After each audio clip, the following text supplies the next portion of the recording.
O livro de Ruth tem sido uma base para que eu possa continuar falando sobre as alianças.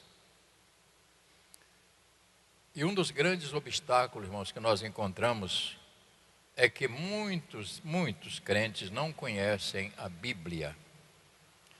Sabem até versículos decorados, mas não têm uma noção exata da Bíblia, no sentido de princípios, meio e fim. No capítulo 4, depois eu vou voltar para o capítulo 2, o livro de Ruth fica logo após Juízes. Então você sabe que veio Êxodo, né? Até Deuteronômio, depois vem Juízes, não é isto? Não. Vem Josué, que seguiu o trabalho de quem? De Moisés. Agora nós vamos entrar num outro período, que será o período, época do juízo, era julgado por juízes o povo, para resolver os problemas. Agora vai entrar o período dos reis, que eram os que assumiam o trono para poder governar. Então a gente tem que entender, até chegar lá no rei, qual é o principal rei? Qual é o principal rei que existe?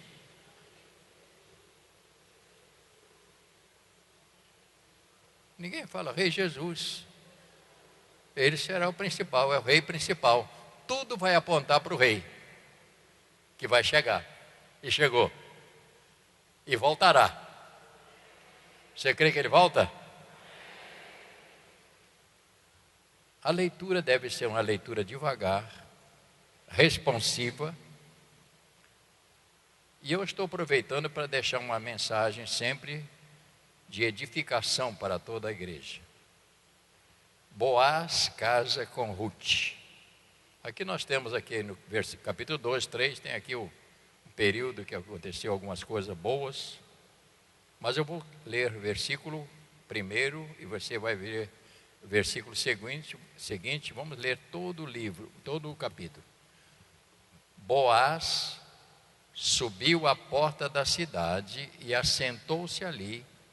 Eis que o resgatador que Boaz havia falado ia passando. Então lhes disse: Ô fulano, chega-te para aqui e assenta-te. E ele se virou e se assentou. Verso 2.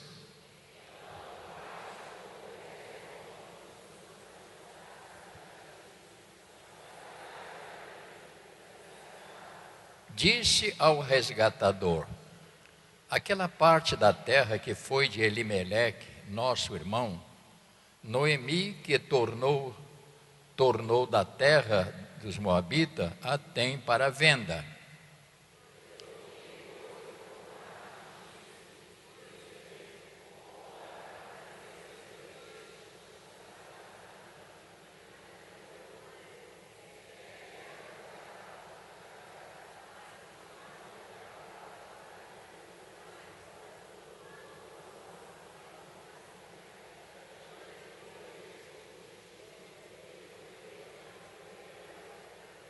Disse, porém, Boaz: no dia em que tomares a terra da mão de Noemi, também tomarás da mão de Ruth, a moabita, já viúva, para suscitar nome do esposo falecido sobre a herança dele.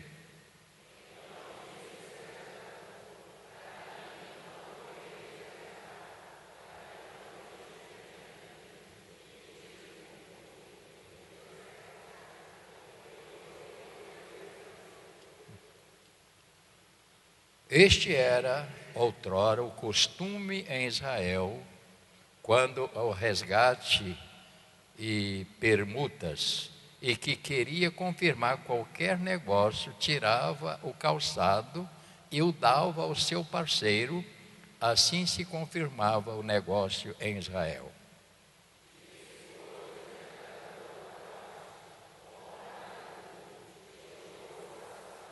Então Boaz disse aos anciãos e a todo o povo: sois hoje testemunhas de que comprei da mão de Noemi tudo o que pertencia a Elimeleque e a Quelion e a Mahlon.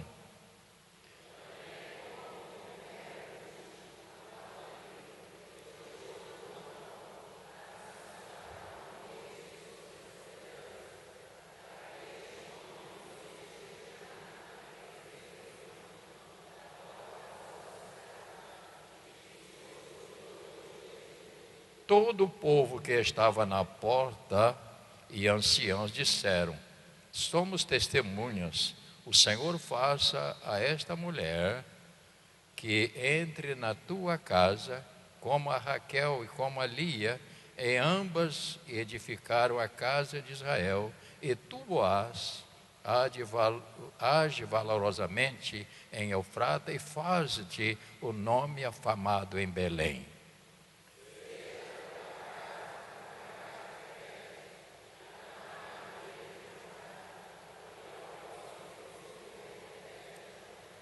Ruth dá a luz a Obed. Assim tomou Boaz a Ruth e ela passou a ser sua mulher, coabitou com ela e o Senhor lhes concedeu que concebesse e teve um filho.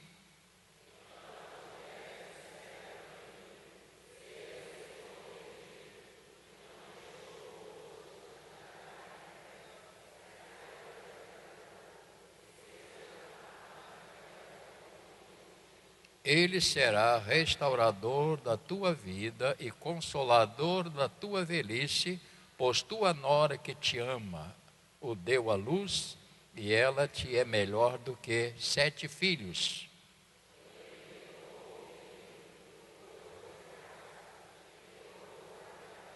As vizinhas lhe deram o nome, dizendo: a Noemi nasceu um filho, e lhe chamaram Obed, e este é o pai de Jessé, pai de Davi.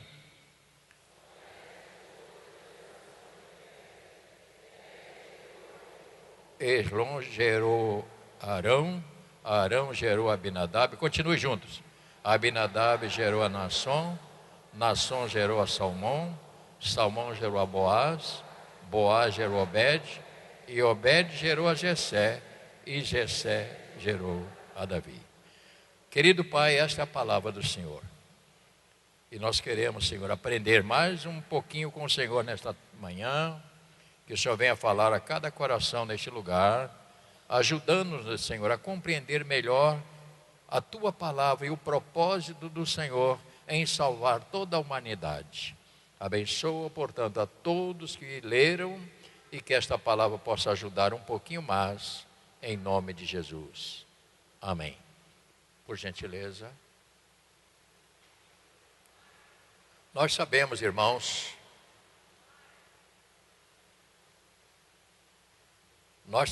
que estudar não é uma coisa fácil. E nossa proposta aqui não é, principalmente na parte da manhã, é um culto mais de orientação bíblica espiritual para a igreja. Ou seja, para aqueles que já conhecem o Evangelho, que estão caminhando, é uma maneira que nós encontramos de ajudar nesta jornada, que poderia ser feito por qualquer um dos nossos pastores que tem a capacidade. Mas só esta leitura, você talvez nunca tenha lido esse capítulo 4 com esta atenção. Você vê o que aconteceu e como se era desenvolvido naquele período, naquela nação. Eu dou um temazinho para isso: o encontro que mudou a vida. Um encontro que transformou, que mudou a vida de uma jovem que fez uma grande opção, uma escolha. Só para relembrarmos sobre a aliança que Deus fez com o seu povo. Lá em Gênesis, capítulo de número 6, verso 18, o que está escrito? Pode abrir, eu não tenho pressa não. Tá. Gênesis é o primeiro livro da Bíblia, capítulo 6. Tem gente que está com lápis na mão anotando, isso é bom. Quando você tem um lápis, você anota, depois você procura, é assim que funciona. Só para você ter uma. Então, no capítulo 6, eu tenho dito sobre as alianças, porque Deus é um Deus de alianças. E Ele só pode proteger, não que Ele não tenha todo o poder, Ele só pode proteger quem está em aliança com Ele. Se a pessoa não é aliançado com Deus, o que é que Ele vai fazer com uma pessoa que está distante dEle? Tem que estar debaixo deste controle de aliança. E no capítulo 6, verso 18, quando o Senhor chamou a Noé, veja o que ele disse para Noé no capítulo de número 6, verso 18. Leia bem alto.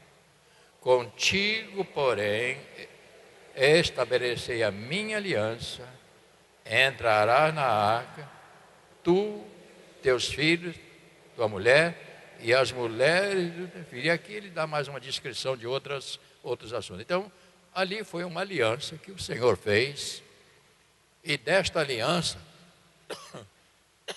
ele disse o seguinte, que nunca mais, ouça, olha para mim no instantinho para você entender, que nunca mais haveria um dilúvio. Ele falou, a partir daquele momento, ele falou, nunca mais vai acontecer o que vai acontecer agora. Quando houve dilúvio e a arca de Noé levantou, e ali foi protegido ele e a sua família, que deu sentido às gerações que seguiram. Quais eram os filhos de Noé? Quantos filhos Noé teve? Qual o nome? Sem, Cã e Jafé. Você veja que Deus protegeu ali, para que pudesse as gerações, a partir dali, continuassem. Isso é importante só para a gente entender um pouquinho mais. Portanto, temos a amostra de Noé, e depois, no final, Josué também chega no capítulo 24 de Josué. Abra lá, por favor.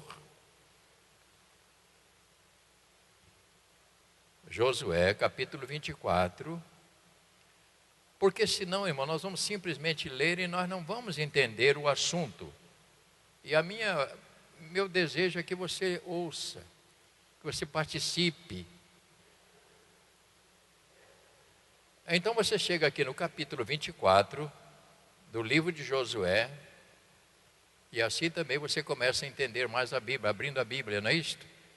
Josué capítulo 24, Josué estava concluindo o seu trabalho, seu ministério, e ele aqui reúne todo o povo no capítulo 24, e verso de número 14, que é que está escrito em cima aí? Renovação da aliança. E ele aqui dá uma palavra final para todo o povo, dizendo assim: agora, pois, temei ao Senhor e servi-o com integridade e com fidelidade.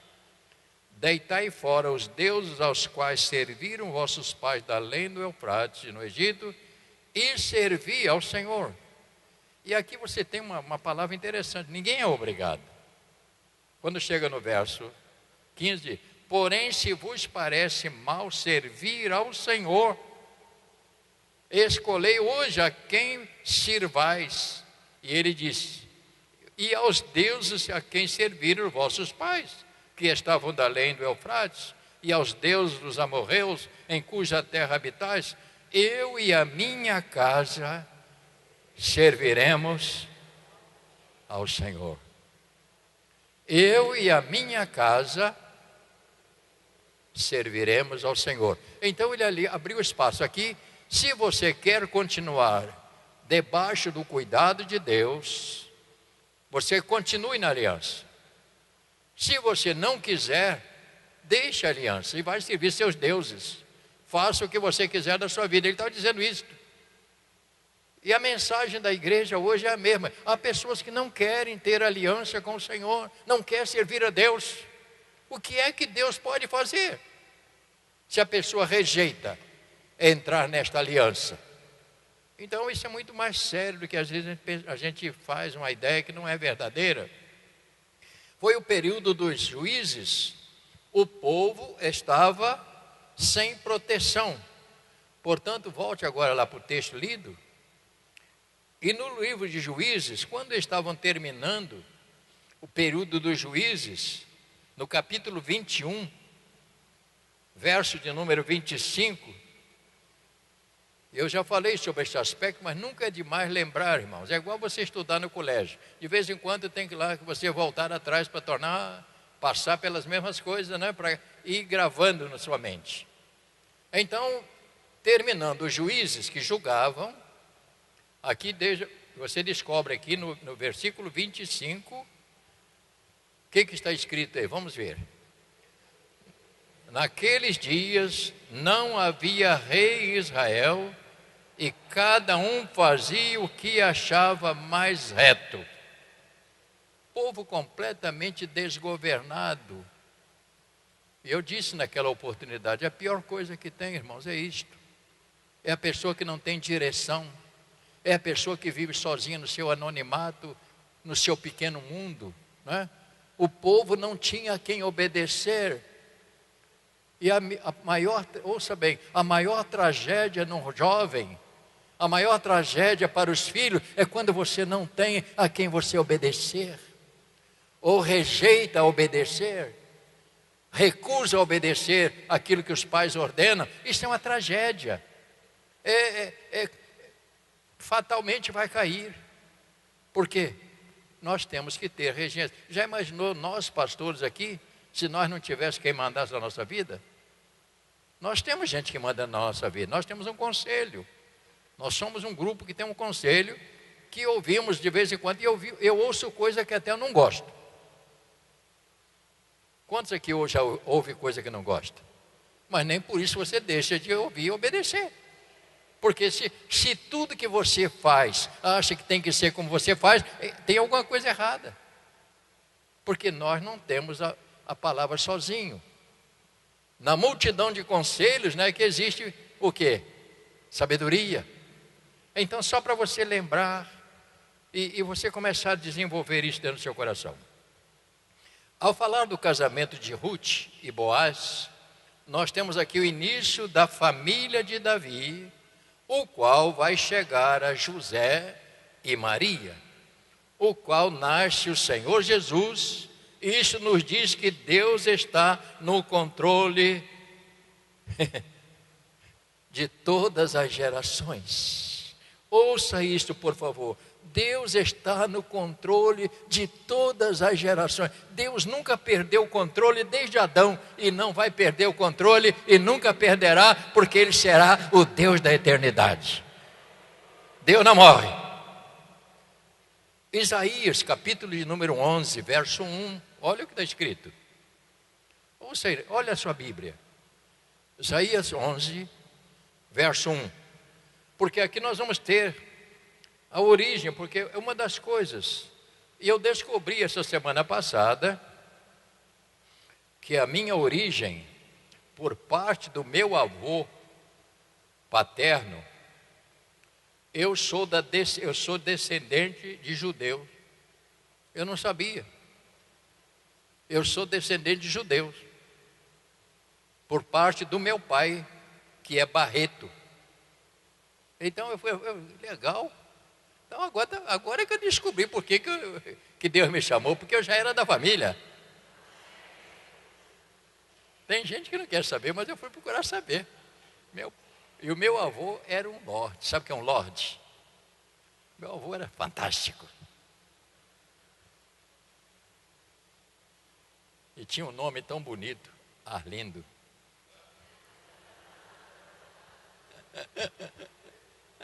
Nome lindo, né? É um ar lindo. Hoje está um ar lindo. Isaías profetizou no capítulo 11, encontrou? Capítulo 11, verso 1. Do trono de Jessé sairá um rebento, e das suas raízes um renovo. Repousará sobre ele o Espírito do Senhor, o Espírito de sabedoria e de entendimento, o Espírito de conselho e de fortaleza, o Espírito de conhecimento e de temor do Senhor. Deleitar-se-á no temor do Senhor, não julgará segundo a vista dos seus olhos, nem repreenderá segundo o ouvir dos seus ouvidos, mas julgará com justiça os pobres e decidirá com equidade a favor dos mansos da terra, e ferirá a terra com a vara da sua boca, e com o sopro dos seus lábios matará o perverso. É que a justiça será tratada. Olha aqui, irmãos, que vai julgar o mundo é isso aqui, ó. Ouça bem, é isso aqui que vai julgar o mundo. Com a palavra da sua boca ferirá. O que é a palavra? A palavra é a Bíblia, a palavra de Deus. É esta Bíblia que vai determinar o final de cada pessoa que fizer a sua opção. Voltando a insistir, não é obrigado. Não é obrigado. Mas se você não estiver nesta aliança, tenha certeza, você estará perdido. Porque temos que estar aliançado com o Senhor. Vida cristã, portanto, é isso. Então ele vai julgar com o sopro da sua boca. Com o quê? Com a palavra. A palavra inspirada, é ela que vai julgar. Ninguém vai poder chegar lá naquele dia, Senhor, mas não adianta, lá não vai ter blá, blá, blá. Lá chega os remidos e chega os perdidos. Porque a Bíblia diz que todos comparecerão diante do Senhor. Todos. E receberá a recompensa da sua vida, do seu sim, do seu não, do seu aceite ou da sua rejeição. É assim que funciona. Então a gente fala para poder alertar. Vemos que nesse texto, é fantástico, nesse livro de Ruth, se você prestar atenção, quando você lê o início da vida de Ruth e Noemi, que vida miserável, né, irmãos? Né? Olha para o texto, né?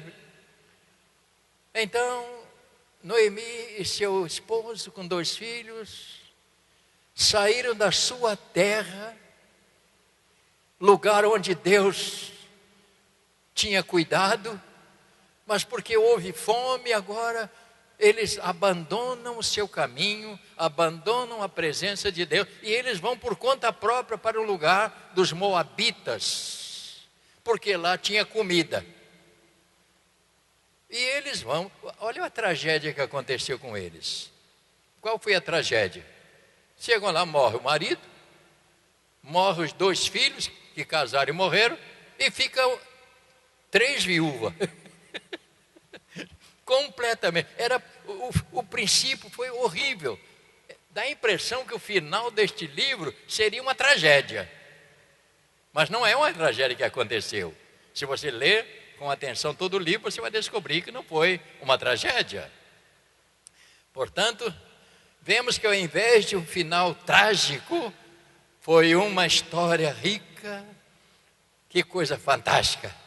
Para estabelecer a base histórica para o passado da família de Davi, restaurando, né, mostrando a vinda de Jesus. Então temos aqui para frente um período dos reis que vai governar, e Davi será um desses reis, mas não é só o rei. O que vai ser gerado desta família, que nós já lemos, que é o Senhor Jesus, que vai sair desta. Mateus capítulo 1. Estou te dando um pouquinho de trabalho, pelo menos você não vai cochilar. Não, porque estudar às vezes dá vontade de cochilar, não dá? Dá vontade de cochilar. E aqui nesta igreja eu até deixo, se a pessoa quiser dormir, pode. Mas você sabe que quando você cochila, você não está prestando atenção em mais nada, sabe isso, né? Quando você está cochilando, está desligado. Por isso que o pessoal diz, se liga fulano. Mateus capítulo 1. Ele trata da genealogia. Dá uma olhada aí para você enriquecer o seu conhecimento mais ainda. Então nós temos aqui livro da genealogia de Jesus. Mateus capítulo 1. Vai falar sobre isso. Lucas também fala, mas eu quero deixar você mais à vontade aqui. Vamos ler aqui para você saber. Ela está vindo ao contrário. Livro da genealogia de Jesus Cristo, filho de Davi, filho de Abraão. Vamos ver como é que funcionou. Verso 2, leia.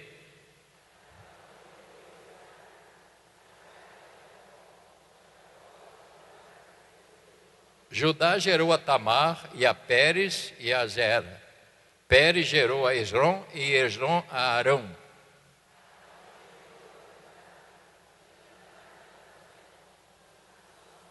Salmão gerou de Raabe a Boaz. Viu como nós chegamos no Boaz agora? Salmão gerou de Raabe a Boaz. Este de Rude gerou a Obed e Obed a Jessé.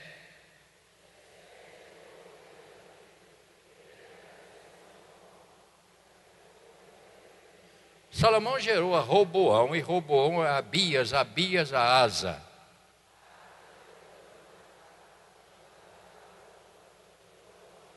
Uzias gerou a Jotão e Jotão a Acás e Acás a Ezequias.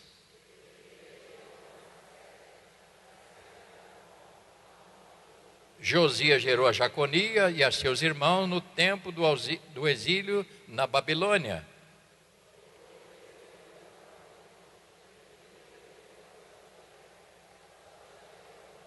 Zorobabel gerou a Abiúde a Eliaquim, Eliaquim a Azor.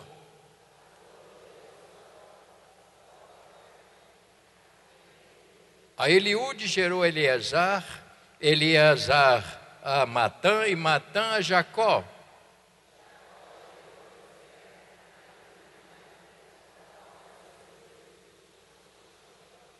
De sorte que todas as gerações, desde Abraão até Davi, são 14, desde Davi até o exílio da Babilônia, 14, e desde o exílio da Babilônia até Cristo, mais 14. Prontinho. Então você descobre aqui que aqui está a genealogia. E quando trata aqui deste livro de Ruth, nós estamos seguindo uma jornada para chegarmos até no nascimento de Jesus. O que eu quero falar com os irmãos nestes poucos minutos que eu tenho? O poder de uma decisão. Ouça bem. O poder de uma decisão. Vou usar uma frase. O passado pode ser uma armadilha para paralisar o ser humano. Ouça bem. O passado pode ser uma armadilha para paralisar o ser humano de avançar. Guarda isso. O poder de uma decisão. Dentro deste capítulo 1 e verso 14, nós vemos aqui algo extraordinário. Capítulo 1, agora volta para o livro de Ruth. O que está acontecendo? Para você ter uma ideia aí do que aconteceu. O poder de uma decisão. Capítulo de número 1 e verso 14. Leia. O que diz aí? Então de novo choraram em voz alta. Orfa com um beijo se despediu de sua sogra. Porém Ruth se apegou a ela. Aqui vemos um conselho para ela desistir. Às vezes é um conselho que até você ouve, né? Para desistir. Ouça, disse Noemi: eis que a tua cunhada voltou ao seu povo e aos seus deuses. Também tu volta após a sua cunhada, minha filha. Versículo 16, leia.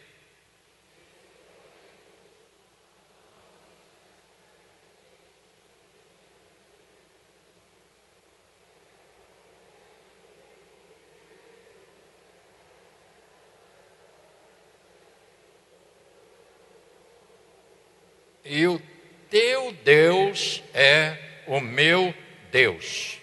Até esse ponto.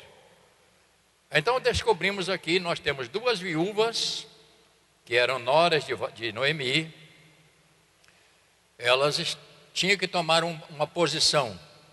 Duas jovens viúvas, embora fossem casadas com dois irmãos, elas estavam na mesma família, mas a visão delas foram diferentes.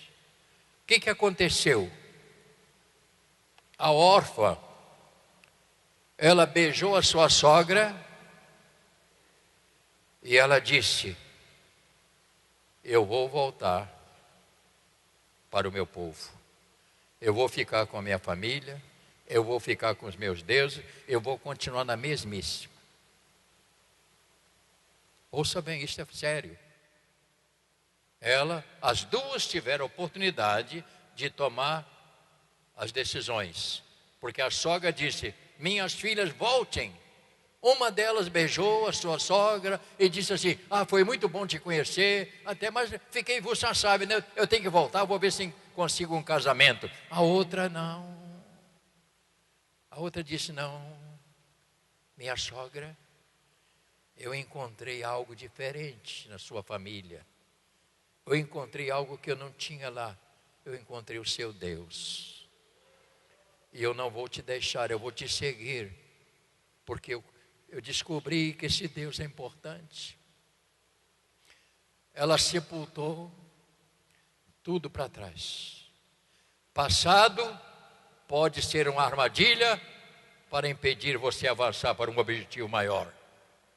Ouça isto. Há pessoas que ficam tão sofridas com seu passado que nem larga. Tudo que vai falar: não, mas isso assim, mas e se você não romper com o passado, você não tem futuro. Passado tem que esquecer.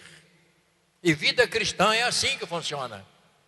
Você tem que deixar a sua vida de prazer, sua vida de aquelas coisas bobagens. Você tem que dizer: isto acabou na minha vida. A partir de agora eu vou para um novo mundo, um mundo que o Senhor tem mostrado para a minha vida. E há pessoas que ficam. Há mulheres que ficam viúvas e não, nunca mais vou casar. Que negócio é esse? Será que você não gostou de casamento, não? Não, nunca mais eu caso. Se o marido era, como se diz lá, era uma peste, ela diz: não, eu vou casar outra vez para pegar outra peste. Às vezes é que você pegou a peste errada.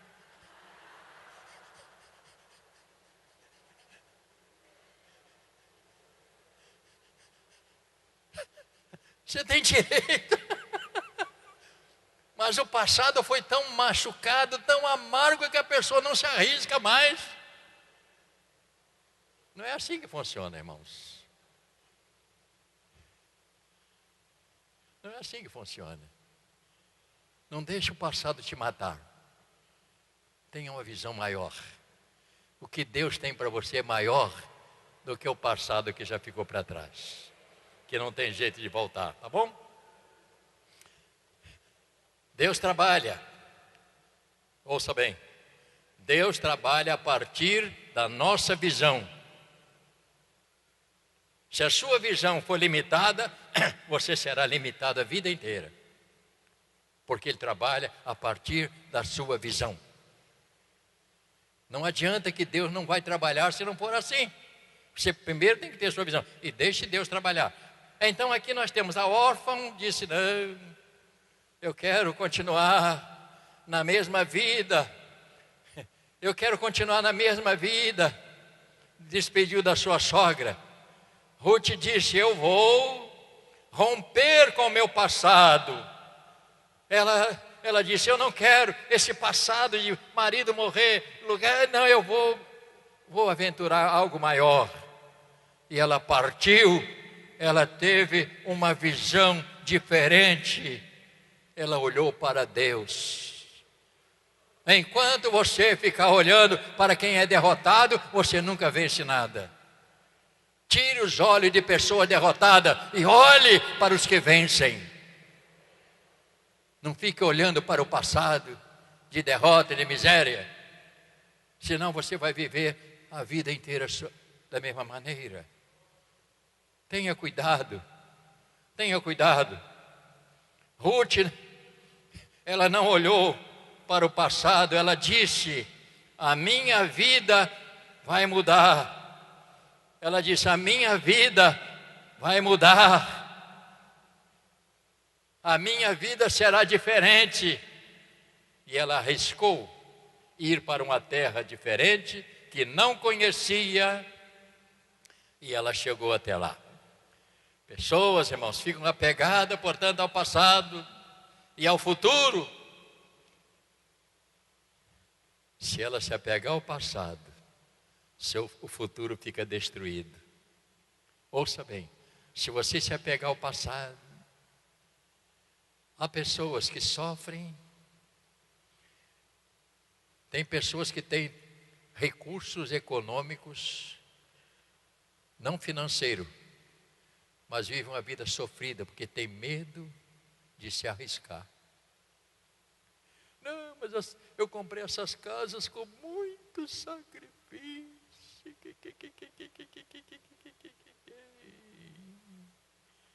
E vive uma vida sem visão. Vive uma vida lá no passado. Queridos irmãos, esse texto está dizendo que a vida pode mudar. Pergunta a você, ela teve uma visão maior. E o que aconteceu com esta mulher, irmãos? Esta mulher foi casar com o cara mais rico da região. Porque quando você toma uma decisão, Deus age a partir da sua decisão. Ah, pastor, mas a minha vida é muito errada lá fora. Se você tomar uma decisão de seguir a Deus, tudo vai mudar.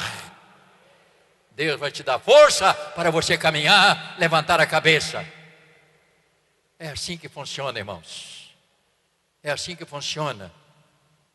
E eu não gosto muito de dar meus exemplos, mas eu tenho que dar o meu. Eu disse a vocês, já falei mais de 30 vezes, mais uma vez não faz mal. A minha vida, já imaginou um garoto com 15 anos que calçou o sapato pela primeira vez? E eu não tinha meia. E o sapato que me deram, ele era muito alto, eu tive que cortar ali para não machucar esse ossinho do pé. Sabe qual é a meia? Saquinho de sal. Sabe o que é sal? Que sal vinha em saquinho de pano? Aquilo a gente clareava bem aquilo ali para fazer meia. Mas eu, garoto semi-analfabeto lá na roça, mas eu não era burro. A cabeça minha funcionava. E eu disse, eu não vou ficar aqui. Se eu ficar aqui, eu vou ficar puxando enxada a vida inteira.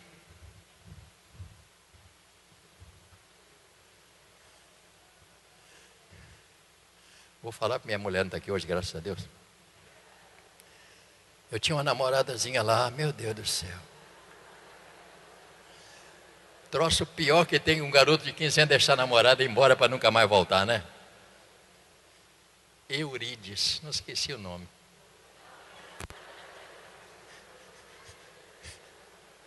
Aquele ônibusinho a gasolina, fazendo um barulho danado. Ela estava na janela, eu fiquei só assim. Uma bolsa de pano na mão com uma muda de roupa. Mas eu falei, se eu ficar aqui, a minha vida vai ser nada. Eu vou me arriscar. E eu parti para o desafio. E é muito difícil você enfrentar. Porque nos primeiros 2, 3 meses dá uma vontade de voltar. Mas eu disse, se eu voltar vai continuar a mesma coisa. E eu encarei.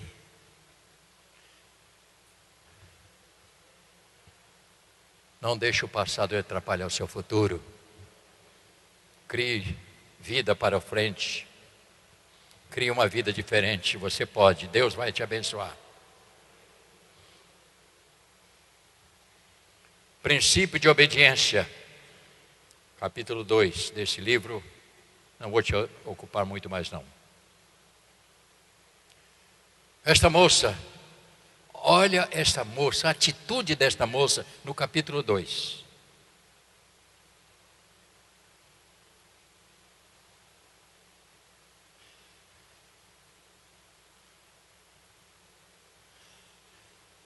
A vida da gente jovem é um caso sério. Quem não tem juventude...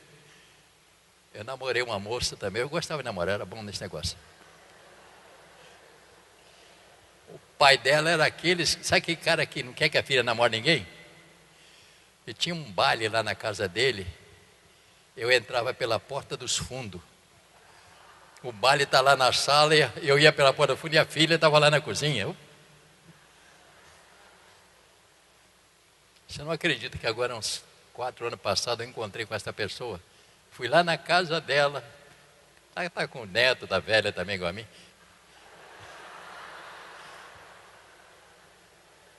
E quando eu cheguei lá, você sabe quem eu sou? Você é Rubem.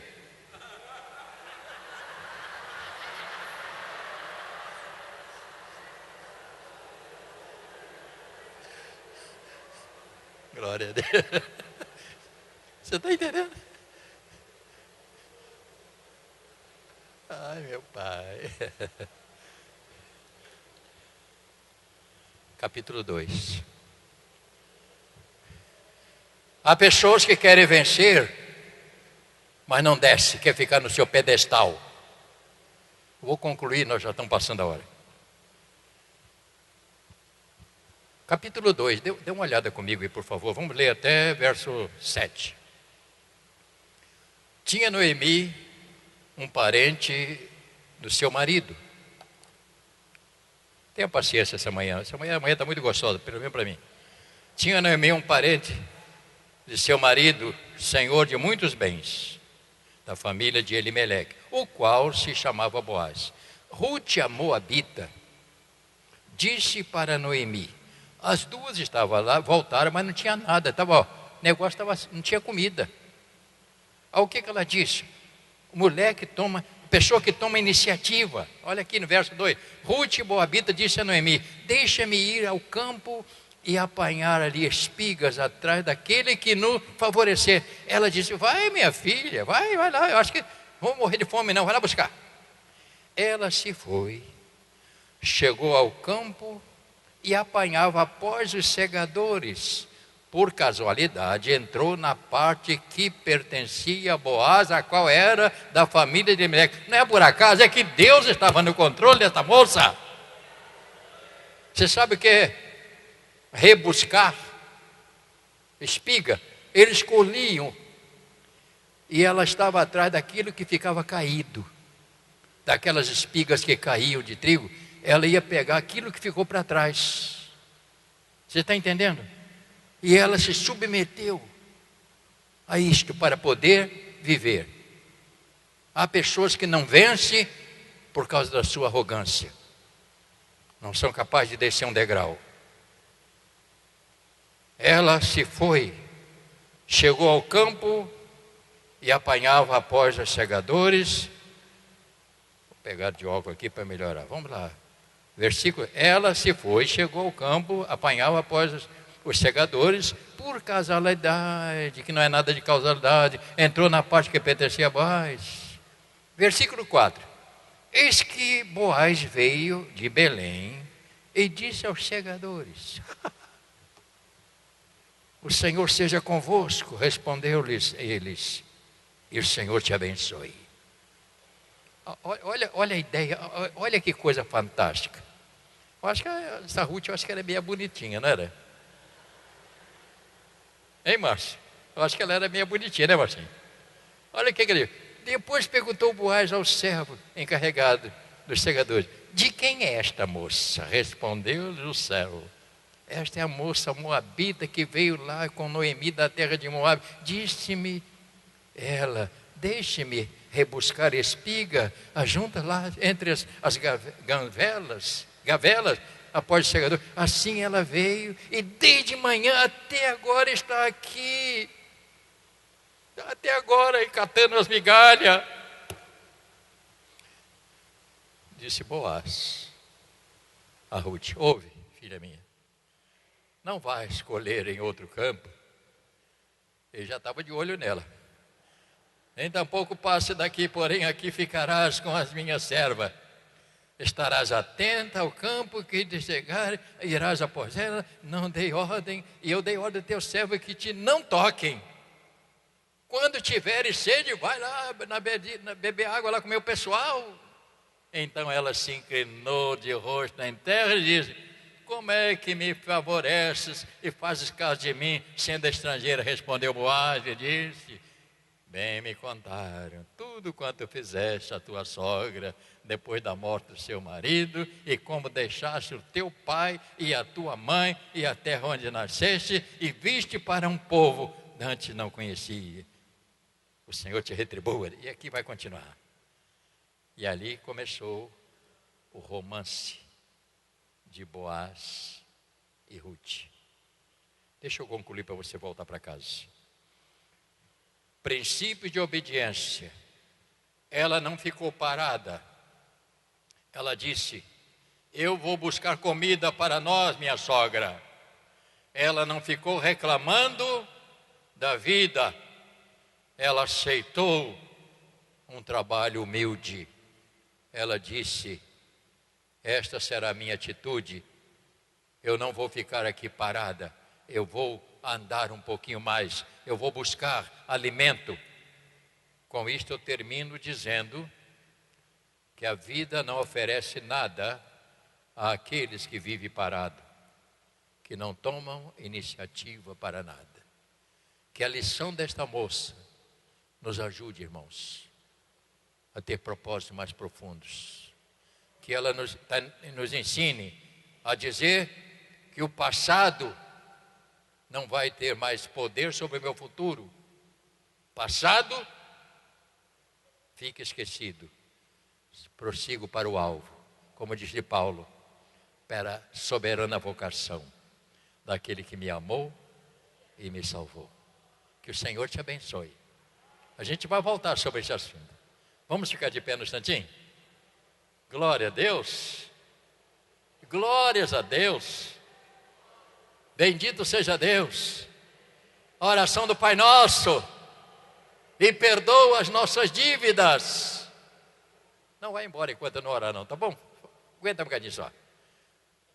Perdoa as nossas, assim como eu tenho quase perdoado. Não vai embora, me espere. Olha para mim, não fique engasgado com pessoas que te fizeram mal. Deixe Deus julgar a sua causa. Espírito Santo, nem todos ouviram. Não permita que as pessoas que te fizeram mal continuem te fazendo mal. Deixe Deus agir. Tire de dentro do seu coração.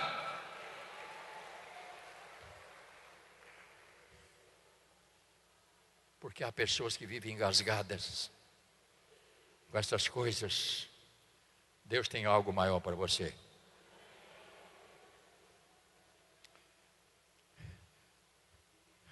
Você vai me permitir cantar uma canção ainda com você.